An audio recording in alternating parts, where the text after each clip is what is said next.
నమస్కారం. భారతీయ వంటగదుల్లో ఒక పెద్ద మార్పు రాబోతోంది. కొన్ని దశాబ్దాలుగా మన ఇళ్లల్లో ఒక భాగమైపోయిన ఆ ఎర్ర గ్యాస్ సిలిండర్లున్నాయి కదా, వాటి స్థానంలో ఇప్పుడొక కొత్త వ్యవస్థ రాబోతోంది. అసలు కదేంటో, ఈ మార్పు వెనుకున్న అసలు కారణాలేంటో ఇప్పుడు చూసేద్దాం.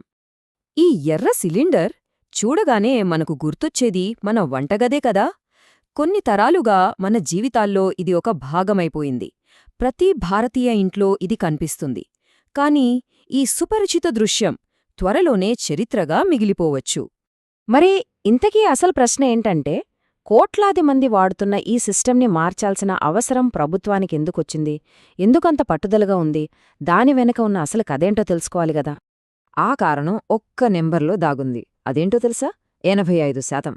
అవును, మీరు విన్నది నిజమే. మన కిచెన్లలో మనం వాడుతున్న గ్యాస్లో 85% మనది కాదు, బయట దేశాల నుంచి దిగుమతి చేసుకుంటున్నదే. అంటే ఆలోచించండి, మన కడుపు నిండాలంటే మనం ఎంతలా వేరే దేశాలపై ఆధారపడి ఉన్నాము. అసలు సమస్య అంతా ఇక్కడే మొదలైంది. సరే, ఈ దిగుమతి సమస్యకు సొల్యూషన్ ఏంటి? ఇక్కడే ప్రభుత్వం ఒక కొత్త ప్రత్యామ్నాయాన్ని మన ముందుకు తీసుకొస్తోంది. అదే పైప్డ్ న్యాచురల్ గ్యాస్. అదేనండి పిఎన్జి. ఇక సిలిండర్ బుక్ చేయడం, దానికోసం ఎదురుచూడటం లాంటి టెన్షన్లు ఉండవు. డైరెక్ట్గా పైప్లైన్ ద్వారానే మన ఇంటికి గ్యాస్ వస్తుంది. అయితే ఈ గ్యాస్ల మధ్య తేడా ఏంటి? చాలా సింపుల్గా చెప్పాలంటే, మన ఎర్ర సిలిండర్లో ఉండేది ఎల్పీజీ, అంటే లిక్విఫైడ్ పెట్రోలియం గ్యాస్. ఇది ప్రొపేన్, బ్యూటేన్ అనే 2 గ్యాస్ల మిశ్రమం. దాన్ని బాగా ప్రెషర్ పెట్టి లిక్విడ్గా మార్చి సిలిండర్లలో నింపుతారు. కాని ఈ పైపుల్లో వచ్చే పిఎన్జి, అంటే పైప్డ్ న్యాచురల్ గ్యాస్, ఇది ప్రధానంగా మీథేన్.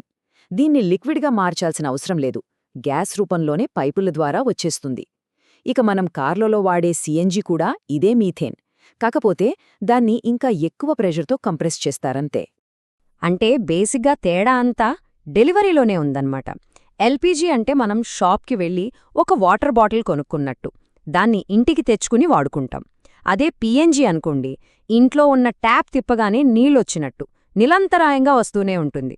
ఒకదాన్ని మనం ఇంట్లో స్టోర్ చేసుకోవాలి, రెండోది ఎక్కడ్నుంచో నేరుగా మన ఇంటికే వచ్చేస్తుంది. సరే, ఈ పిఎన్జి వ్యవస్థని దేశం మొత్తం విస్తరించడానికి ప్రభుత్వం ఒక మాస్టర్ ప్లాన్ వేసింది. అదెంత పెద్దదో ఇప్పుడు చూద్దాం. ప్రస్తుతానికి దేశవ్యాప్తంగా సుమారుగా 95 లక్షల ఇళ్లకు పైప్డ్ గ్యాస్ కనెక్షన్ ఉంది. 95 లక్షలు అంటే వినడానికి చాలా పెద్ద నెంబర్లా అనిపిస్తుంది కదా. కాని మన దేశ జనాభాతో పోలిస్తే ఇది జస్ట్ బిగినింగ్ మాత్రమే. ఇప్పుడు చూడండి, ప్రభుత్వం టార్గెట్ ఎంత పెద్దదో. ఇప్పుడున్న 95 లక్షల్ని రాబోయే 8 నుంచి 10 ఏళ్లలో ఏకంగా 5 కోట్లకు పెంచాలని చూస్తున్నారు. అంటే ఇప్పుడున్న దానికంటే 5 రెట్లకు పైగా. వావ్! ఇది నిజంగా ఒక మామూలు విషయం కాదు. మరింత పెద్ద టార్గెట్ని రీచ్ అవ్వాలంటే ఏం చెయ్యాలి? వాళ్ల ముందు 3 పెద్ద టాస్కులున్నాయి. 1. ఇప్పటికే ఉన్న 32,000 కిలోమీటర్ల పైప్లైన్ నెట్వర్క్ని మరింత విస్తరించాలి. 2. దీనికి అదనంగా ఇంకో 27,000 కిలోమీటర్ల కొత్త పైప్లైన్లను నిర్మించాలి. ఇక 3. ఈ రెండూ కలిపి దేశంలోని దాదాపు 98% జనాభాకి గ్యాస్ అందేలా చూడాలి. ప్లానింగ్ అంతా బాగానే ఉంది, కానీ ఆచరణలో పెట్టడమే కదా అసలు సవాలు. ఈ పైప్లైన్ ప్రాజెక్ట్కి ఎదురవుతున్న అడ్డంకులేంటో ఒక్కసారి చూద్దాం. అసలు ఈ ప్రాజెక్ట్ ఎందుకు నెమ్మదిగా సాగుతుంది? ఏంటి అడ్డంకులు? అసలు ఛాలెంజెస్ ఇక్కడే స్టార్ట్ అవుతాయి. మొదటిది ఖర్చు.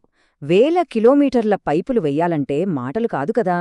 ఆ తర్వాత లాస్ట్ మైల్ కనెక్టివిటీ, అంటే మన ఇళ్లకు కనెక్షన్ ఇవ్వడం. ముఖ్యంగా హైదరాబాదు, ముంబై లాంటి నగరాల్లో ఇరుకు సందుల్లో ప్రతి ఇంటికి పైపు వేయడం ఎంత కష్టమో ఊహించుకోండి. దీనికి తోడు ల్యాండ్ ఎక్విజిషన్ ప్రాబ్లమ్స్, అంటే భూసేకరణ. మరోవైపు ఇదే గ్యాస్ కోసం పెద్ద పెద్ద ఇండస్ట్రీలు కూడా పోటీ పడుతున్నాయి. ఇక చిన్న టౌన్లు, గ్రామాల్లో అయితే అసలు మౌలిక సదుపాయాలే లేవు. చూసారా, లిస్ట్ చాలా పెద్దదే ఉంది.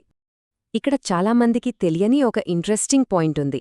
అదేంటంటే, ప్రభుత్వం ఈ 5 కోట్ల కనెక్షన్ల టార్గెట్ని పూర్తి చేసినా సరే, దేశంలో పిఎన్జి వాడేవాళ్లకన్నా ఎల్పీజీ సిలిండర్ వాడేవాళ్లే డబుల్ కంటే ఎక్కువగా ఉంటారట. అంటే అర్థం చేసుకోవాల్సిందేంటంటే, ఈ ఎర్ర సిలిండర్లు మన కిచెన్ల నుంచి ఇప్పట్లో పూర్తిగా మాయమైపోవు. ఈ రెండూ కలిసే ప్రయాణిస్తాయి. సరే, పైపులు వేయడం ఒక సవాలు అనుకుందాం. కానీ అంతకంటే పెద్ద సవాలు ఇంకొకటుంది. ఆ పైపుల్లో నింపడానికి గ్యాస్ ఎక్కడ్నించొస్తుంది? ఇది మన కిచెన్ బడ్జెట్ని డైరెక్ట్గా ఎఫెక్ట్ చేసే విషయం. నిపుణులు కూడా ఇదే విషయంపై హెచ్చరిస్తున్నారు. మన దేశంలో న్యాచురల్ గ్యాస్ ఉత్పత్తి ఏటేటా తగ్గుతూ వస్తోంది. అంటే మనం కష్టపడి పైప్లైన్లు వేసినా అందులో ఫిల్ చేయడానికి గ్యాస్ని మళ్లీ విదేశాల నుంచే కొనాలి. సో మనం సిలిండర్ గ్యాస్ దిగుమతి నుంచి పైప్డ్ గ్యాస్ దిగుమతికి షిఫ్ట్ అవుతున్నామంతే. దిగుమతులపై ఆధారపడడం అనే అసలు సమస్య మాత్రం అలాగే ఉండిపోతోంది. ఇంకో షాకింగ్ విషయమేంటో తెలుసా? దేశంలో అందుబాటులో ఉన్న మొత్తం న్యాచురల్ గ్యాస్లో మన కిచెన్లకు వెళ్లేది 1% కన్నా తక్కువట. అవును, లెస్ దాన్ 1%. మరి మిగతాదంతా ఏమవుతుంది? అందులో 50% పైగా పెద్ద పెద్ద ఇండస్ట్రీలు, రిఫైనరీలు వాడేసుకుంటున్నాయి. అంటే ఒక పెద్ద కేకుంటే అందులో మన వంటగదులకొచ్చేది ఒక చిన్న ముక్క మాత్రమే. ఆ చిన్న ముక్క కోసం కూడా చాలా పోటీ ఉంది. సో చివరిగా మన ముందున్న ప్రశ్న ఇదే. రోజురోజుకీ పెరుగుతున్న అవసరాలను దృష్టిలో పెట్టుకుని దేశ భవిష్యత్తుకు కావాల్సిన ఇంధనాన్ని అందించేలా ఈ పైప్లైన్లను మన దేశం తగినంత వేగంగా నిర్మించగలదా? ఈ ప్రశ్నకు దొరికే సమాధానంపైనే మన వంటగదుల భవిష్యత్తు ఆధారపడి ఉంది.